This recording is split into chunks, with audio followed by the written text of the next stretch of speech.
भारत और जापान के रिश्तों में आज एक नया अध्याय जुड़ गया है। प्रधानमंत्री नरेंद्र मोदी और जापान की प्रधानमंत्री सानाए ताकाइची के बीच हुई 16वीं भारत जापान वार्षिक शिखर वार्ता सिर्फ कूटनीतिक बैठक नहीं रही, बल्कि इससे दोनों देशों के रणनीतिक संबंधों को भी नई दिशा मिली है। सबसे बड़ा ऐलान रक्षा क्षेत्र से आया है, जहां भारत और जापान ने पहली बार रक्षा उपकरणों के सह विकास पर समझौता किया है। को प्रोडक्शन और इसके अलावा एआई, सेमीकंडक्टर, आर्थिक सुरक्षा, क्लीन एनर्जी और जो क्रिटिकल मिनरल्स हैं उन जैसे भविष्य के क्षेत्रों में भी सहयोग बढ़ाने के लिए एक रोड मैप तैयार किया गया है। बैठक में जापान ने भारत में निवेश बढ़ाने की अपनी प्रतिबद्धता दोहराई है। दोनों देशों ने आने वाले साल में व्यापार और निवेश को नई ऊंचाइयों तक पहुंचाने का लक्ष्य भी रखा है।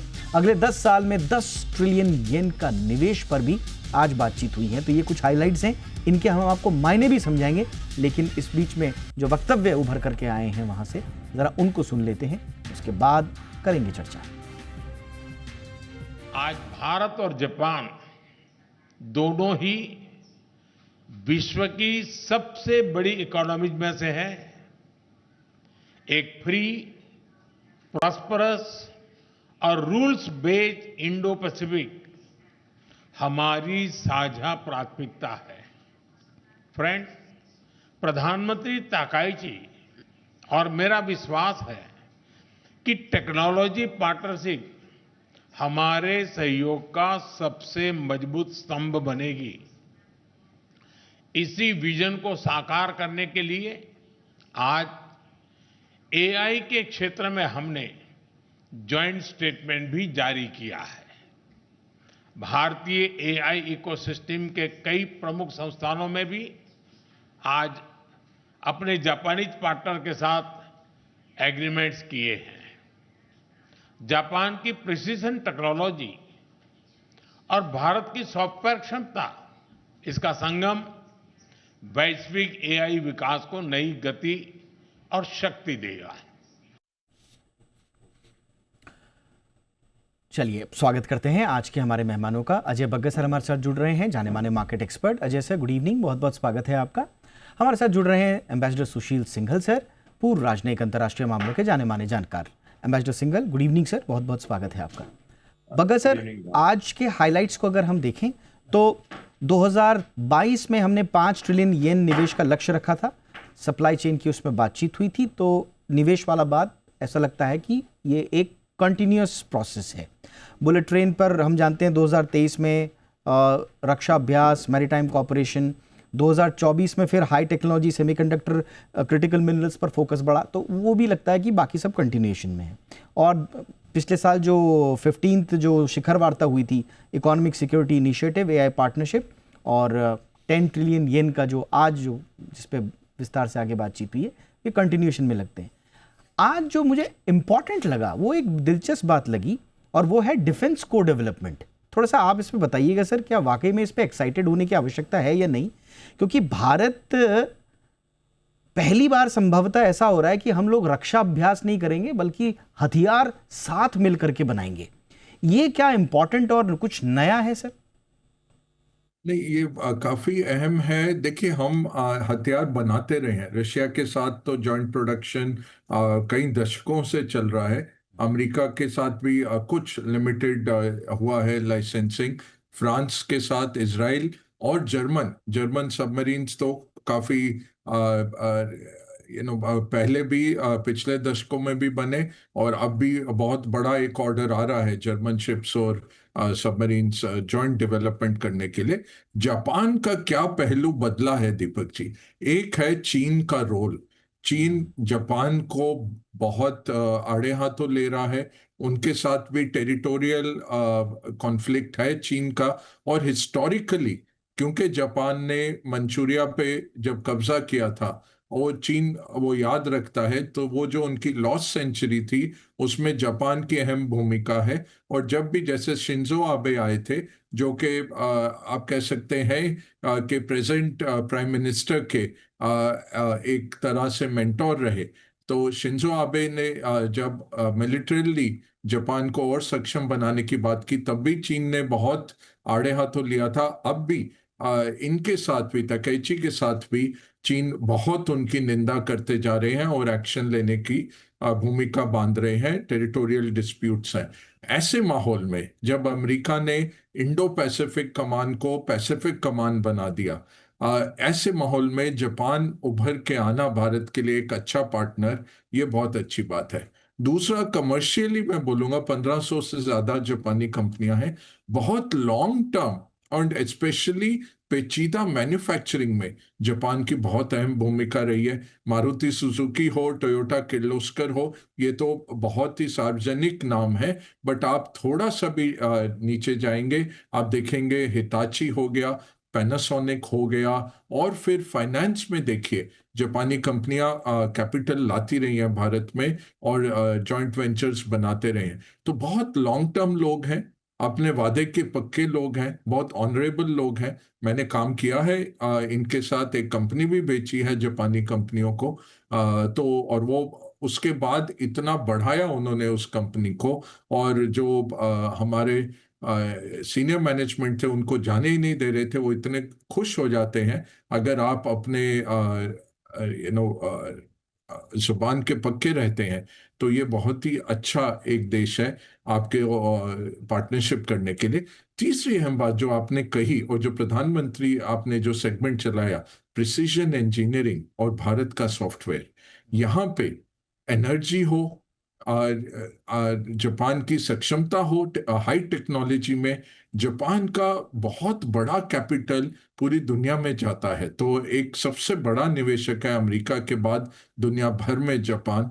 तो ये अगर हम उनको एक रिलायबल एलाई की तरह ट्रीट करें, उनको कैपिटल प्रोटेक्शन दें, रूल ऑफ लॉ दें जो भारत में है, और वो कोशिश यही करते हैं कि जॉइंट वेंचर बनाए, अच्छे लोगों के साथ जॉइंट वेंचर बना के वो भारत में उतरने की कोशिश करते हैं। और कई कंपनियों को मैंने निजी तौर पे भी गाइड किया है पहले।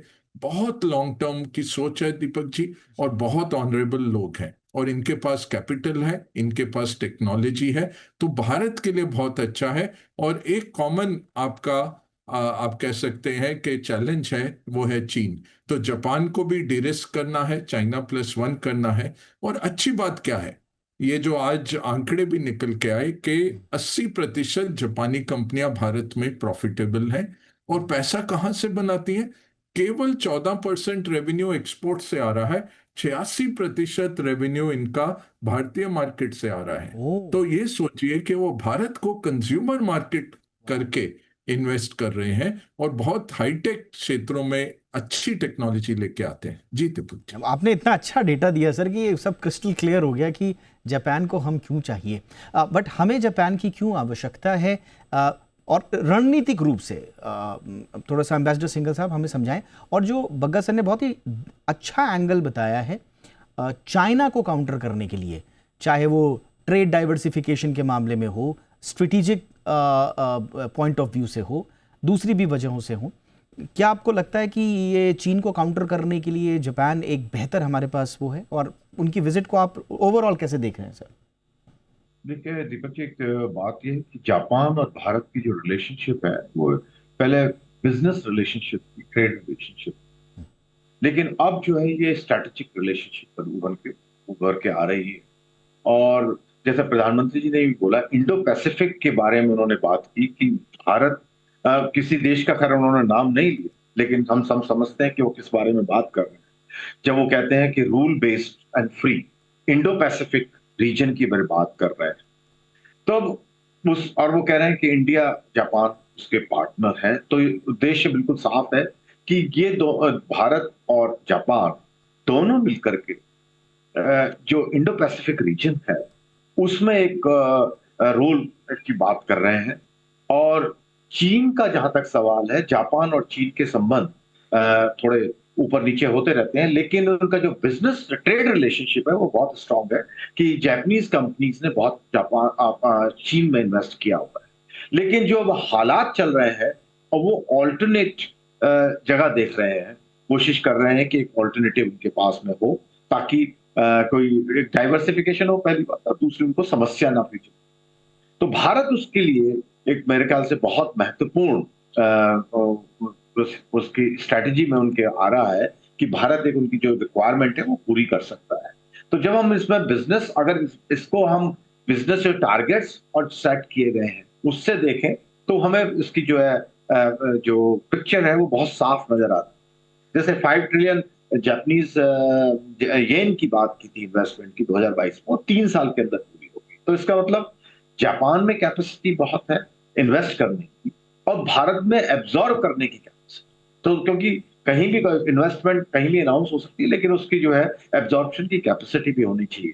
तो उससे अब आके उन्होंने 10 ट्रिलियन जापानीज यूरो की बात की है कि अगले 10 सालों में हम इतनी इन्वेस्टमेंट लाएंगे। ऑलरेडी 1400 कंपनी के बारे में बात हो रही है, 1400 कंपनी ऑलरेडी इंडिया में काम कर रही है। और प्रधानमंत्री जी ने भी बोला कि 100 नए बिजनेस एग्रीमेंट हुए हैं, जिससे $10 बिलियन की इन्वेस्टमेंट। तो देखिए कितनी तेजी के साथ में जापान भारत में इन्वेस्ट करने की सोच रहा है, क्योंकि अब क्या है कि जो जापानीज है बड़ी कॉशियस, बहुत तरीके से काम करते हैं, बहुत कॉशियसली काम करते हैं, जैसा बग्गा साहब नहीं, लेकिन इनिशियल बहुत समय लगाते हैं, क्योंकि वो सारा असेस करते हैं अनलाइक अमेरिकन। लेकिन जब एक बार वो डिसाइड कर लेते हैं, उसके बाद में बहुत तेजी के साथ में वो काम करते हैं। तो मेरे ख्याल से वो अब स्टेज भारत और जापान के रिलेशनशिप में भी आ गई है कि अब जो है, जो सोचने विचारने का समय था वो पूरा हो गया है। अब जो है अगली स्टेज आ रही है, तो इसलिए हम जो बड़ी तेजी के साथ में देख रहे हैं कि दोनों के संबंध बढ़ रहे हैं। डिफेंस के बारे में जैसे बात हो रही थी कि डिफेंस को डेवलपमेंट, पहली बार जापान नॉर्मली डिफेंस को डेवलपमेंट के बारे में बात नहीं करता, they are very secret, very confidential रखते हैं अपनी टेक्नोलॉजीज को। और वो अभी जो वो बना रहे हैं यूनिकॉर्न, जो बात कर रहे जा रहे हैं, जो एक बहुत ही इंपॉर्टेंट मास्ट होगा, नौसेना में इस्तेमाल होगा। और क्योंकि जापान में क्या है कि जैसे प्रिसीजन के बारे में बात हो रही थी, उनकी कैपेसिटी जो है, उनके पास बहुत टेक्नोलॉजी जो है, स्पेशली जो कि डिफेंस में इस्तेमाल होती है, सेंसर्स हो, इलेक्ट्रॉनिक्स हो, या प्रिसीजन इंजीनियरिंग लेवल सिस्टम्स, तो वो उनके बहुत स्ट्रांग है उसके उसके क्षेत्र में। और वो भारत, क्योंकि मार्केट एक बहुत बड़ा है पहली बार, और तो स्केल करने में उनके लिए उनको बहुत आसान है। राइट। और तो इसलिए जो है अब जो है इसके क्षेत्र में भी वो आगे भारत के साथ में एब्सोल्युटली। काम करना चाहते। एक जो आपका इंपॉर्टेंट टेक अवे है ना, इसी पर मैं चाह रहा था थोड़ा सा, क्योंकि अब थोड़ा सा क्रिटिकल एंगल से भी बातचीत करना है। बहुत अच्छा हो रहा है, लेकिन इसके पीछे की पिक्चर पे भी थोड़ा सा ध्यान देना पड़ेगा। बग्गा सर, इंटरनेशनल रिलेशंस में कोई भी देश बिना किसी फायदे के ना निवेश करता है, ना अपनी प्रगाढ़ता बढ़ाता है। जापान की हम प्रॉब्लम समझ रहे हैं, डेमोग्राफी, बूढ़ी होती आबादी, चीन का खतरा भी है, और अर्थव्यवस्था को भी निपटने के लिए, तो आपने जैसे बताया, सर ने भी बताया, भारत का बाजार, भारत के युवा, भारत का वर्कफोर्स और भारत की आर्मी, ये सब भारत के तरफ आने का मौका देता है जापान को। ये सारे बहाने हैं, बट जैसे कि बताया गया कि वो बहुत स्लो हैं डिसीजन लेने में, काफ़ी सोच समझ के लेते हैं।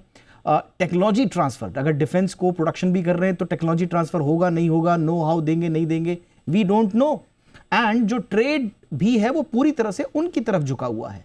तो हमें कहां कहां सतर्क रहने की आवश्यकता है बग्गा सर? नहीं, मैं यही कहूंगा, देखिए 1500 कंपनियां यहाँ काम कर रही हैं, तो ऐसा नहीं है कि भारत उनके लिए नया देश है। बट ये भी है, जब भी हमने न्यूक्लियर टेस्ट किया, पोखरण 1 हो या 2, सबसे पहले सैंक्शंस लगाने वालों में जापानी थे। अब बदला क्या? बदला ये था कि शिंजो आबे के साथ मोदी जी ने बहुत एक पर्सनल रिलेशनशिप बनाई। अनफॉर्चुनेटली वो पहले बीमार हुए तो सेवानिवृत्त हुए, फिर जब वापस आ रहे थे वो इलेक्शन रैली में किसी ने उनकी हत्या कर दी। ये बहुत बड़ा झटका हमारे दोनों देशों के रिलेशन में लगा। और अब देखिए मोदी जी के कार्यकाल में, दीपक जी, 6 जापानी प्राइम मिनिस्टर आ चुके हैं। तो ज्यादातर ब्यूरोक्रेट्स ही थे जो शिंजो आबे के बाद आए। ये जो तकेची आई है, ये शिंजो आबे की बिल्कुल मेंटर्ड एक प्रतिभा आप कह सकते हैं। वो बिल्कुल प्रतिबिंब भी है और एक उभरती हुई प्रतिभा थी जिनको मौका दिया गया है, और इनके जो सोच है और विचारधारा है शिंजो आबे से काफी मिलती है। तो मुझे लगता है कि मोदी जी फिर से पर्सनल रैपो बना पाएंगे, और अभी ये लैंडस्लाइड विक्ट्री लेके आई है तो बहुत सुदृढ़ पॉलिटिकली भी हैं। रही बात अब क्या ये टेक्नोलॉजी देंगे, यूनिकॉर्न में तो दे रहे हैं जैसे एम्बेसडर साहब ने कहा, तो वो रेडार हमें मास्टर रेडार मिल रहे हैं जो को डेवलप होंगे, वो टेक्नोलॉजी ट्रांसफर कर रहे हैं। बुलेट ट्रेन वगैरह देखें, ना केवल 100 साल की फंडिंग दी है बहुत अच्छे टर्म्स के ऊपर, साथ में सारे सप्लायर सब लोग लेके आए, वो एक कॉम्प्रिहेंसिव पैकेज दिया ताकि बुलेट ट्रेन हम अफोर्ड कर सकें और उसको चालू कर सकें। तो ये बहुत लंबी सोच रखते हैं, 100 साल के प्लान बना के आते हैं, ये छोटा नहीं सोचते, और बहुत रिलेशनशिप ओरिएंटेड देश है, तो बहुत डिसिप्लिन देश है, ऑनरेबल है, और रिलेशनशिप देखते हैं भाई किसने हमारे साथ कौन खड़ा हुआ। आप याद करिए रतन टाटा साहब थे, एनटीटी डोकोमो के साथ जब करार था, साइरस मिस्त्री ने बोला नहीं देंगे पैसे, जो करार है उसके अकॉर्डिंग नहीं बनते। रतन टाटा जी ने कहा नहीं, टाटाज उनको पैसे देंगे क्योंकि हम उनकी डील पे जो हमने सोचा था, हैंडशेक किया था, वो नहीं डिलीवर कर पाए, हम इनको मुआवजा देंगे। उसी पे पूरा टाटा सन्स का बखेड़ा खड़ा हुआ था, और फिर रतन टाटा जी ने इनको पैसे दिए थे। वहां पे दूसरा केस देखिए जो फेमस था, रैनबैक्सी, जहां दाइची को धोखा दिया गया, और वहां पे भी इंडियन कोर्ट्स ने और आर्बिट्रेशन पैनल ने उनको लौटाया पैसा। Yes, तो sir. वो उनको पता है भारत में रूल ऑफ लॉ है, स्टडी करके आते हैं।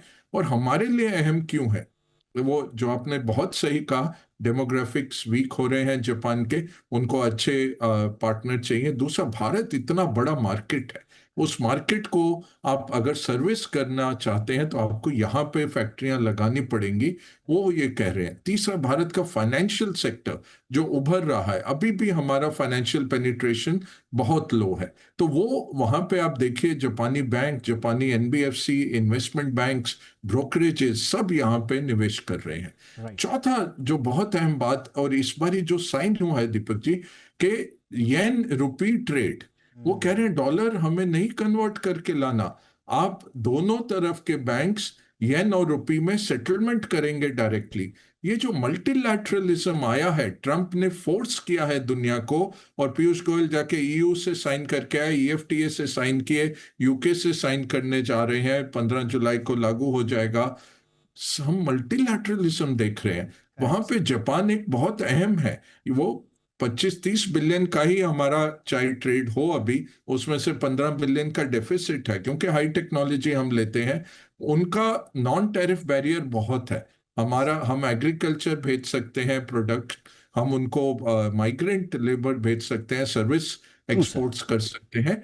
वहां पे नॉन टैरिफ बैरियर जापान के बहुत है, तो ये देखना पड़ेगा क्या भारत इनको दे पाएगा। उसमें क्वालिटी की बात है, आपको अगर आप क्वालिटी देंगे, अगर आप क्लीन एग्रीकल्चर प्रोडक्ट देंगे, वो अगर यूएस से खरीद रहे हैं, हमारे से भी मक्का खरीदेंगे, बट उसमें पेस्टिसाइड रेसिड्यू ना हो, वो साफ सुथरा हो, ये बहुत अहम हो जाता है। ये बड़ा इंपॉर्टेंट बात आपने बोली, क्योंकि आपका एक पार्टनर ऐसा भी होना चाहिए कि वो आपकी हर बात पे हाँ में हाँ ना मिलाए, उसके मानक ऊंचे हों, स्टैंडर्ड्स अच्छे हों, बेंचमार्क अच्छे हों, और वो आपसे संबंध बनाना चाहता हो, आपसे व्यापार करना चाहता हो। जापान उसी तरह का एक पार्टनर है हमारा, जिसके स्टैंडर्ड्स बहुत हाई हैं, वो चाहता है हमारे साथ काम करना, लेकिन हमें अपनी क्वालिटी पर और बेहतर ध्यान देना पड़ेगा। बहुत संक्षेप में, क्योंकि समय की बहुत कमी है, सिंघल सर, क्योंकि ऐसा तो नहीं है सर, क्योंकि अंतर्राष्ट्रीय माहौल ऐसा है सर कि किसी पर यकीन करने से पहले ना 100 बार सोचना पड़ता है। थ्रेट परसेप्शन हम देखते हैं, ठीक है, चाइना और जापान और हमारा चाइना एक तरह से एक साझा खतरा है, लेकिन जापान का जब हम देखते हैं थ्रेट परसेप्शन, तो उनका पूरा ईस्ट चाइना सी पर और ताइवान स्ट्रेट पर है पूरा का पूरा, वो वहीं पर चाहते हैं। और सिक्योरिटी ओरिएंटेड नेता हैं जो ताकाइची आई हुई हैं, उनका ध्यान उसी तरफ है। हमारे अलग हैं, हमारा एलएसी पर लद्दाख है, अरुणाचल है, हमारा ज़मीनी मसला ज़्यादा है। तो ऐसा तो नहीं है सर कि हम थोड़ा सा जापान से थोड़ा सा हम कदम होते हुए, डिफेंस कोऑपरेशन में आगे बढ़ते हुए, थोड़ा हिंद महासागर में भी उनके लिए अपनी राहें खोल दें, और कल के दिन हम पे कोई संकट आए तो फिर वो तो अमेरिका के साइड हो जाए। तो आप देख रहे हैं सर कि थोड़ा बैलेंस करके चलना पड़ेगा, समझना पड़ेगा इन सब चीज़ों को। देखिए दीपक जी, बात यह है कि जब इस तरह की बात होती है तो सब देश अपने इंटरेस्ट के हिसाब से काम करते हैं, और जहां तक अपने थ्रेट परसेप्शन के बारे में बात की, भारत को लैंड में ऑफ कोर्स, क्योंकि हमारा नेबरहुड थोड़ा सा खराब है, तो हमें अपने लैंड से ज्यादा खतरा है, लेकिन सी से भी हमें उतना ही खतरा है, से नहीं है, क्योंकि जब तक हमारी सी लेन्स सिक्योर नहीं हो, जो अभी देखा आपने स्ट्रेट ऑफ हॉर्मूज में क्या होगा और जिस तरह की उथल पुथल हो रही है, और मलक्का में भी हमें संभल के रहना है क्योंकि वहां भी खतरा है, जिस तरह की वहां बातचीत चल रही है।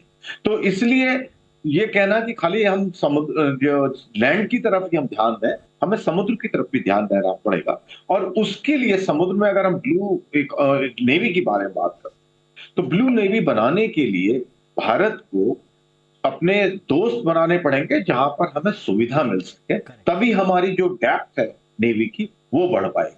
तो उसी के तहत अगर भारत और जापान साथ साथ आते हैं, उधर जापान का भी इंटरेस्ट है क्योंकि उनको चाइना से बहुत ज्यादा खतरा है और उनके झगड़ा भी चल रहा है, और तो उसमें हमारे मेरे ख्याल से हमारे दोनों के इंटरेस्ट जो है वो उसमें कॉन्फ्लिक्ट मुझे नहीं दिख रहा है। तो दोनों हमारे साथ साथ हमारे इंटरेस्ट बन रहे हैं, क्योंकि हमें भी जो है दूसरे देशों के जो हमें बेस बनाने की जरूरत है, लेकिन अगर हमें सुविधा होगी कि वहां पर हम रिपेयर्स कर सकें, स्टॉक लिख सकें, और इसी तरह से हम उनको प्रोवाइड करेंगे जैसे अमेरिका के साथ किया है, जापान के साथ हम कर रहे हैं, ऑस्ट्रेलिया के साथ भी हमारी बात कर रहे हैं लोग। तो ये आई थिंक उसी के तहत में ये सब हो रहा है। हाँ, कि हमें ये आपने बड़ा अच्छा और एक्चुअली सर ये ना ये एक इम्पॉर्टेंट समरी भी हो जाएगी उनकी विजिट की।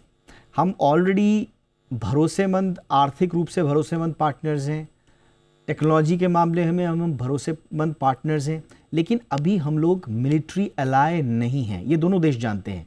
लेकिन क्या चीन या जो बाकी की जो चुनौतियां हैं, दोनों को मिलिट्री अलाइज में भी क्या करीब ला के सकती है और उसके दायरे क्या होंगे, शायद ये वाला विजिट जो है ये इसको शेप करने की दिशा में कदम है। तो देखते हैं इस पे क्या डेवलपमेंट्स होते हैं। आप दोनों का बहुत बहुत शुक्रिया समय निकालने के लिए। Bagga sir, thank you so much. Ambassador Singhal sir, बहुत बहुत धन्यवाद आपके इनसाइट्स के लिए।